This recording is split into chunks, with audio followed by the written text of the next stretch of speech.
Mr. Saar, please. It is my honor to welcome Zambia's Foreign Minister, Mulambo Haimbe, to Jerusalem, our eternal capital. I'd like to begin with condolences on behalf of the people and government of Israel for the passing of former President Edgar Lungu a few days ago. President Lungu opened Zambia's embassy in Israel. Our thoughts are with the people of Zambia and the President's family. Minister, this is your first visit to Israel. I believe it symbolizes a new stage in relations between our nations, and I'm happy that you were able to see some biblical sites in Jerusalem and in Samaria. These relations go back to Zambia's independence in 1964. Zambia's first president, Kenneth Kaunda, formed relations with Israel and was a true friend. That spirit of friendship continues today under President Hichilema. I commend Zambia for its moral stance alongside Israel in the ICJ, opposing the political procedure against Israel there. Minister, in the past, we had an embassy in Zambia. It was closed a long time ago, decades ago. That was a mistake. Now I'm fixing it. It is my honor and privilege to open a new Israeli embassy in Lusaka, Zambia's capital. I intend to come to Zambia and inaugurate the embassy in August. This important step will bring our nations closer. On Sunday, the Israeli government approved my proposal to appoint Ofra Fahi as our resident ambassador to Zambia. Ambassador Fahi served as our non-resident ambassador to your country in recent years. She has a strong knowledge of our relations, and I'm convinced that she will succeed in her position. In our meeting, we discuss expanding partnerships, including in agriculture, health, water management, and more. We discussed the trauma unit Israel is establishing in a hospital in Livingstone. This will directly contribute to the local health system. Israel is proud to help its friends. Relations between our countries are not only based on common interests, they are rooted in shared values. These are relations between two nations of believers, believers in ancient traditions based on our Bible. Deepening relations with Zambia is part of our strategy for 2025 to strengthen Israel's engagement with the African continent. In the past, relations between Israel and Africa flourished. Unfortunately, they decreased with the years. We are now changing direction. Israel is committed to bringing home all of its hostages. We discussed it in our meeting. Israel has demonstrated that commitment once again in the past week. In two special operations, Israeli forces returned the bodies of two Israeli hostages, Judy Weinstein and Gadi Hagai, and the Thai hostage, Natapong Pinta. In a few minutes, we will hold a ceremony at Ben Gurion Airport to mark the return of his body to Thailand.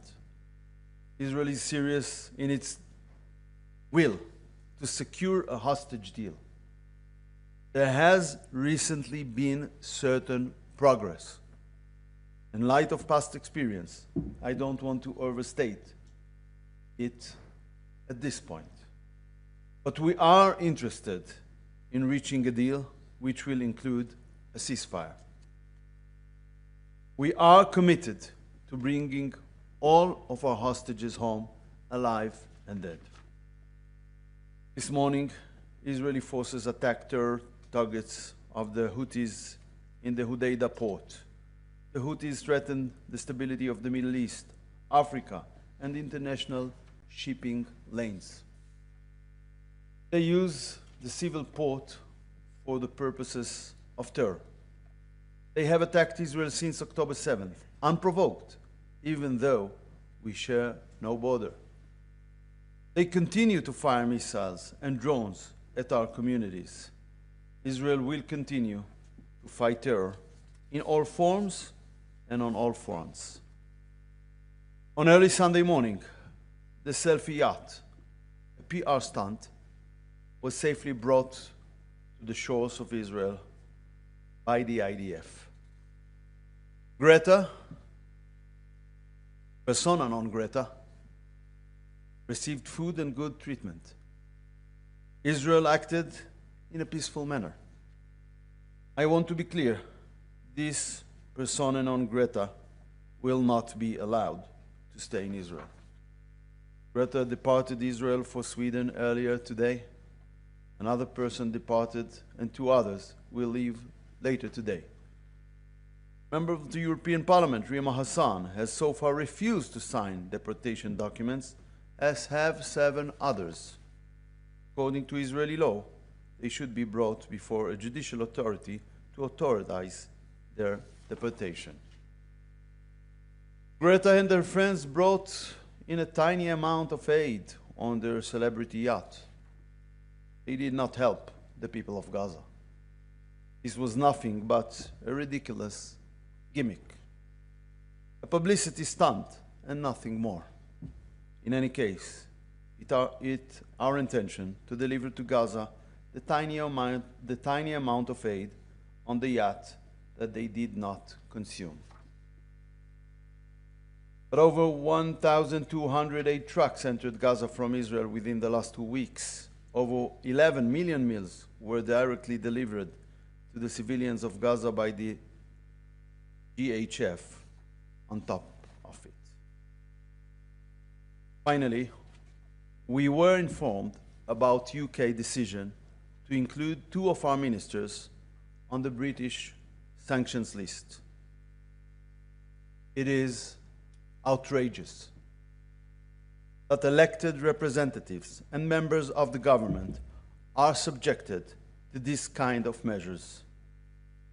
I discussed it earlier today with Prime Minister Netanyahu, and we will hold a special government meeting early next week to decide on our response to this unacceptable decision.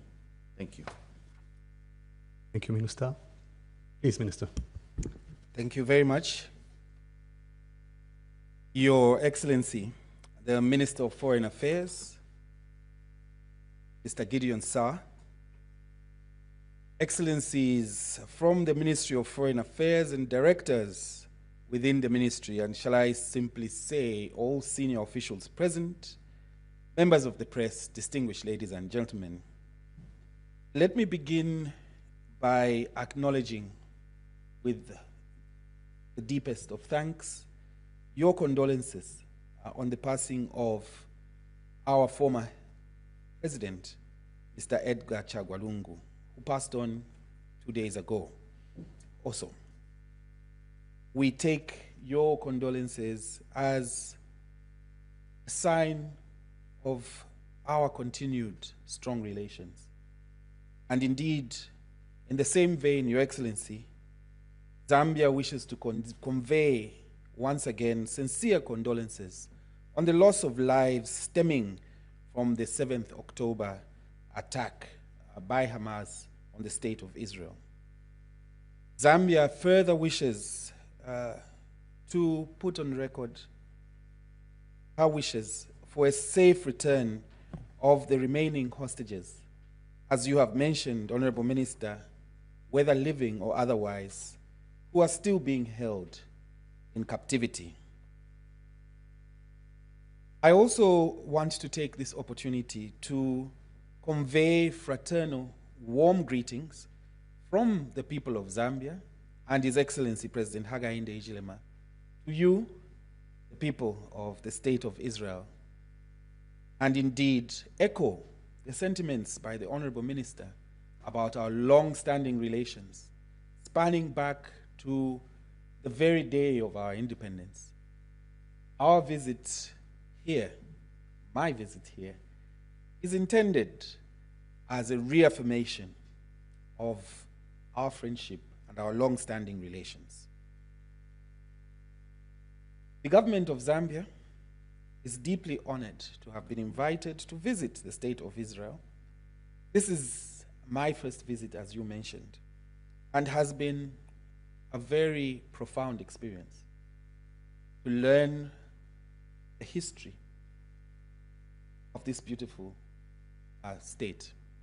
And of course, to be able to attach the biblical teachings to some of the physical sites that we have visited. Indeed, it was very touching to visit the important sites within Jerusalem. And certainly, I will be back to further foster these close relations that we have.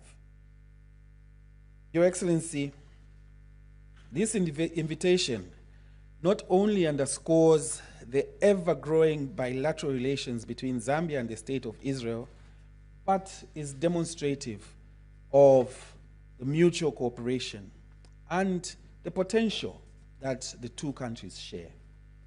We would want to strengthen our relations in mutual partnerships that are beneficial to the private sector as well as generally to the peoples of the two countries. Your Excellency, I also wish to commend and thank the State of Israel for, and in particular yourself, Honorable Minister, for the decision to open a permanent resident diplomatic mission in Zambia, which enhances the principle of reciprocity, as well as will help deepen the existing cordial relations. May I congratulate the ambassador-designate who served in non-resident capacity, Ambassador Ofra Fahi, who we look forward to receiving with both hands. And at the same time, let me also say that we look forward to your visit as you come to open the embassy. Zambia has a lot to offer, including many tourist opportunities that maybe you'll have an opportunity to see firsthand as you come to visit Lusaka, possibly Livingston and other areas. In short, you are most welcome. I'll also want to take this opportunity to appreciate the many areas of assistance that we receive from the State of Israel. I have in mind, in particular, the training of Zambian students in agro-studies at the Ramat Negev International Training Center for Advanced Agriculture under the auspices of Mashav, which currently has a total of 130 students from Zambia. Your Excellency, I'm aware that there are challenges around our students which my government is deeply concerned about, but which we'll work around the clock to resolve. Your continued support in other sectors, including technology transfer, agriculture, water harvesting technologies, medicine, and education, is highly appreciated. In particular, Your Excellency, Honorable Minister, the trauma unit that is due to be opened in Livingston will go a long way in saving the lives of our young Zambians, which then speaks to the future. And so it's particularly important to us. And we say thank you once again to the people of Israel for that wonderful gesture. My government is also deeply grateful for the continued treatment of Zambian children with complicated heart conditions at Save a Child's Heart organization within Israel. And I cannot overemphasize our gratefulness for that.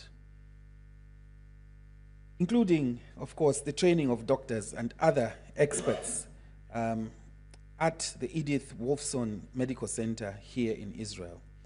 What does this say to us all, and in particular to Zambians out there?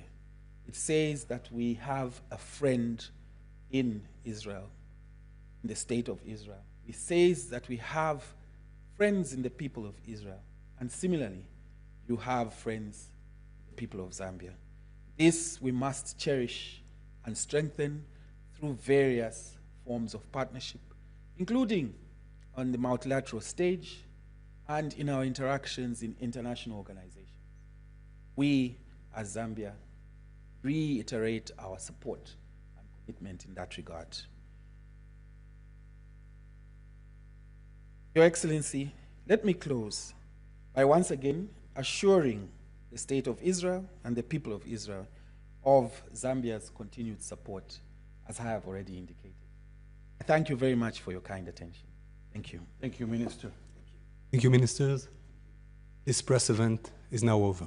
Thank you.